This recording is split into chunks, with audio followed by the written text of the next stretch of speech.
Make it loud and proud for my friend Keith Lowell Jensen.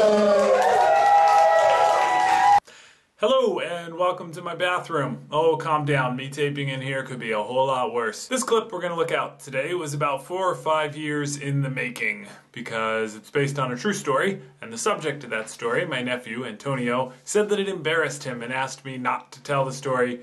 And now he's 18, and on Christmas this year, he said, "You know what, Uncle Keith? You can go ahead and tell the banana story." So here it is, the banana story. And stick around afterwards to see me interview now 18-year-old Antonio. And remember, as you're watching this, that I am active in the YouTube comment section and also in the Patreon comments section. I'd love to hear from you. If you have any questions, comments, suggestions, let me have them. Thanks. I'm really close with this nephew of mine. We used to have him at our house all the time, and his mom asked me and my wife if we'd give him the sex talk. And we did.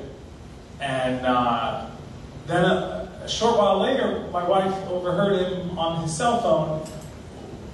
13 years old, he was on his cell phone bragging to a friend of his that he'd lost his virginity the night before. Yeah, and my wife lost her fucking mind.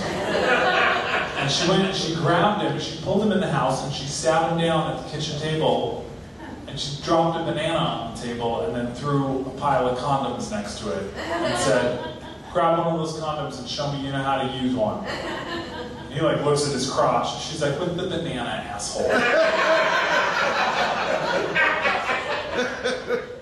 So he was relieved, but like not that relieved. Because putting prophylactics on fruit in front of your aunt, like it's still not your idea of a cool Saturday afternoon. You know? I mean, unless it is, in which case no judgment.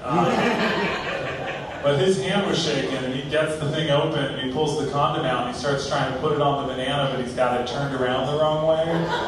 Which, yeah, I'm hearing some recognition that happens to all of us, but I'm like, dude, it's the middle of the afternoon, it's light out, and you're sober. Like, what the hell?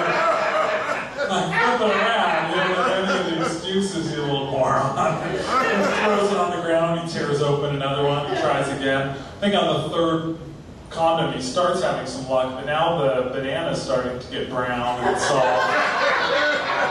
I lean forward and I go, "Listen, little buddy, that happens to everybody. Nothing to be ashamed of." My wife smacks me in the head, gives him another banana. I said, "Wait a minute, those are for my lunch." Says something sad about my sex life at the time. And I was like, "Have all the condoms you want, but fucking lay off my bananas. I might actually get to enjoy one of those." He finally gets the condom on the banana and then unrolls it further than he will ever unroll a condom again. At any point, slams it down, very proud of himself. And he thinks that now he's out of the woods. No, because he got the talk from us before, now he got the talk 2.0. I mean, my wife hit that shit hard. She talked to him about same-sex sex, she talked to him about heterosex and group sex, she talked to him about oral sex, anal sex, vaginal sex, she talked to him about foot sex. I was all, "Foot sex? Goddamn, you ain't even talked to me about foot sex. You've been holding out on me." She talked to him about the difference between sex in pornography and sex in real life. This was a very important one for her. She said, "Listen, you be a nice man, okay? Women are to be respected, and faces are for kissing."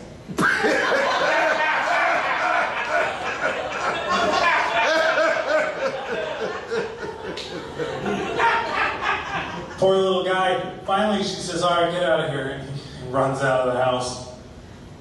And she turns to me, and she's emotionally exhausted.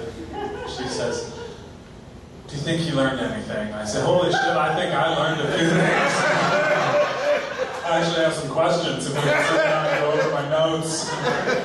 Maybe draw some pictures for me, because I wasn't following all of that.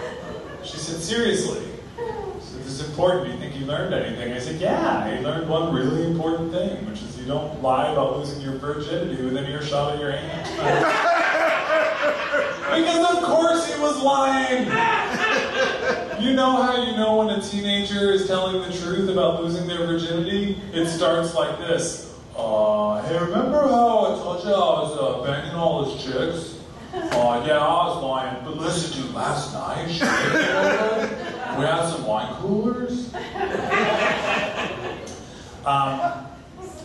The takeaway from this story for you is if you have your sister's kid, when she comes to pick him up, there probably shouldn't be a banana wearing a condom sitting on it. A bunch of discarded condoms on the floor. Like, that just makes things awkward. Alright, so I'm here in my car with my nephew Antonio, his buddy Trevor. Their heavy metal band just played their first gig. How'd it go? It went fucking awesome! Antonio, how do you like that your uncle's telling the banana story? You know, I never really cared. That's not true. Okay, I held on to this joke for like 4 years because he was all, that's embarrassing, dude. Man, but if you really just did the actual joke live and I was there, I wouldn't care. I'm glad to hear you say that because I was doing it that whole time. I told you I wasn't. That's great. It's a true story? Great. Yeah. Have you gotten better at putting a condom on? Because you were really pissed poor. Yeah, actually. Trevor, are you going to make sure that all Antonio's friends call him Banana Dick from now on? Yeah. Man, I swear, motherfucker. All right, thanks, guys. Get the hell out of my car. Later. See ya. Don't drink and drive. Okay, so that's this week's video. Thank you so much to everyone sponsoring me on Patreon. I can't tell you how much I appreciate it. It allows me to put aside the time to do this. If you'd like to be part of that campaign, it'll help me improve the quality of these and maybe the frequency of these. And once a month you get to see a video that non-Patreon subscribers do not get to see. So there's that too. All right, see you next week.